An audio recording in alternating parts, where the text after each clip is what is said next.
Mr. President, the evidence and impacts of climate change are clear, they're undeniable.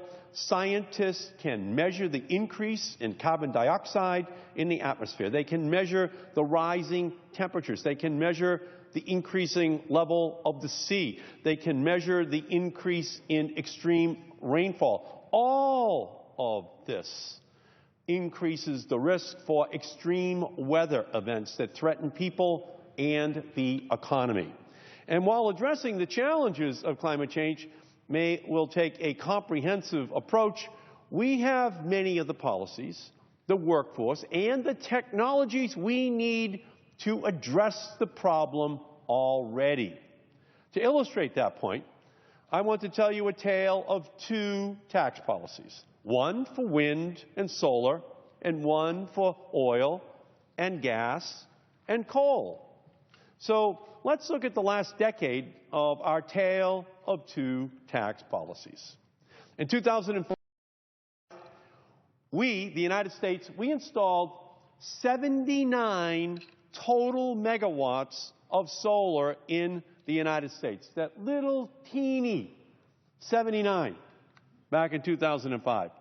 Last year, we deployed nearly 100 times that amount, 7,000 new megawatts in the year 2014. Look at that, nearly 100 times more solar. Well, what happened? First, technology costs plummeted. You've heard of a Moore's law for semiconductors. It told us that today's iPhones would be more powerful than the last generation's supercomputers. We all know Moore's law. We knew that we would move from this pocket phone to an iPhone because the technology keeps getting more powerful. Well, there's a Moore's law for solar as well. Every time solar panel deployment doubles globally, the cost of solar falls by 18%. It's predictable, and it's why we've seen the cost of a solar panel drop 70% since the year 2010, and it's why costs will continue to fall. Next, 30 states enacted renewable electricity standards. Yes, now more than half of the states in our country have a standard to get a sizable portion of their electricity from renewable sources. And finally, and most importantly, from a national policy perspective, we passed an 8-year extension of the solar investment tax credit in 2008. We gave this industry and these companies certainty. We now have more than 20,000 megawatts of installed solar capacity in the United States. More than 60% of it was added in just the last 2 years. And we are projected to double that installed solar capacity over the next 2 years. We're forecast to add 8,000 megawatts this year and 12,000 megawatts next year. And that is because we put smart tax policies on the books 7 years ago. So look what happened. You go from the beginning of the American Revolution until 2005, we were still only installing 79 megawatts, just a little teeny tiny amount of solar energy. But then you start putting state renewable electricity standards on the books and a new tax policy, and it starts to explode 100 times, 1,000 times more solar in America. This, by the way, with all the experts saying, this can't happen. Solar isn't real. Wind isn't real. You senators, you House members, you've got to get real. Well, this is the proof that it was bad policies that had stopped this explosion of these technologies.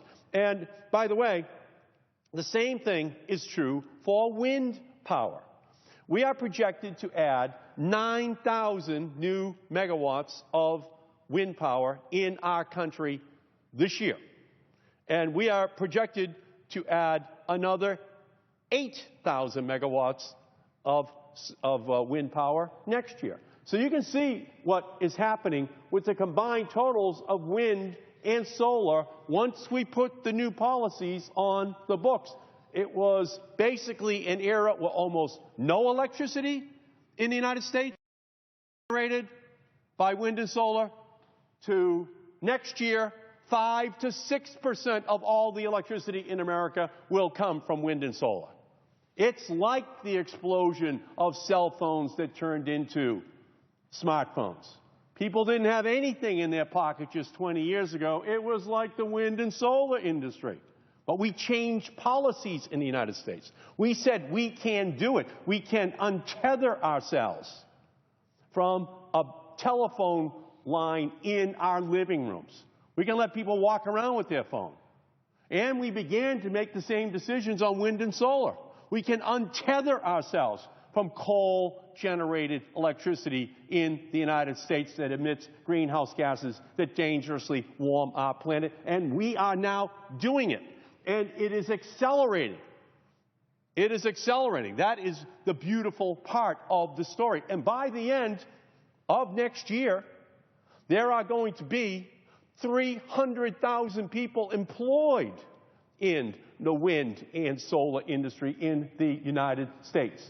Right now, there are 73,000 people in the wind energy industry in our country, making these wind turbines, building them, steel workers, iron workers. They're out there doing this work right now, and it generates clean, renewable, non-polluting energy. We can do this. We are the United States of America. We are the innovation giant on the planet. We can solve this problem. And what has happened with the wind industry? Well, their tax break has now expired. Has the tax break for the oil industry expired? Oh, no. Breaks for the coal industry expired? Oh, no. Those tax breaks have been on the books for 100 years. They'll never expire. Never.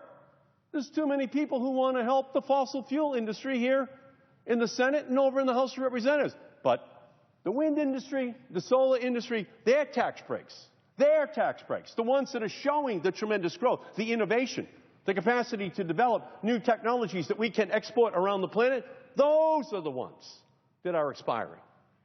Now, if you look at the green generation, you look at young people within our society,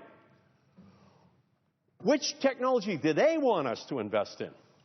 Do they want black rotary dial phones and coal-burning power plants? Or do they want the new technologies of the 21st century, of their generation? Do they want the past dirty carbon polluting? Or do they want future clean energy? It's not even close. This is a choice which has to be made by this generation. The green generation expects us to be the leaders on this. Now, the oil and the gas industry, they get $7.5 billion a year in tax breaks. Now, the oil industry, they don't need a subsidy to drill for oil any more than a bird needs a subsidy to fly or a fish needs a subsidy to swim. They're going to do it anyway. What they do, though, is they lobby to take away the tax breaks for solar and wind because they know that that will displace them. So our goal, of course, should be to have a massive ramping up of these energy technologies. I want to hear a credible number. The Chinese government, while the Pope was in town here in Washington, announced that China was going to wind and solar and other renewable technologies by the year 2030 that would equal the total of all electrical generation capacity in the United States of America. All coal, all natural gas, all hydropower, all wind, all solar. They're going to deploy that. Now, again, I told you earlier that every time there is a global doubling of the deployment of solar on the planet, the price of solar drops by 18%. So China's going to be doing that. India has now announced last week they are going to have a massive, massive increase in their renewable energy resources as well. And unfortunately, the tax breaks in our own country have already expired or are going to expire for the wind and solar industries. Our country, we're supposed to be the leader. We're supposed to be the technological giant on this planet. So all I can say is, if we want the jobs, this is the sector where the jobs are being created. 300,000 by the end of next year. If we want to reduce greenhouse gases, this is the sector. It can make it possible for the United States to be the leader. If we want to be the leaders to ensure that we've acted on the message that Pope Francis delivered to the Congress just 2 weeks ago, we have to move towards these technologies.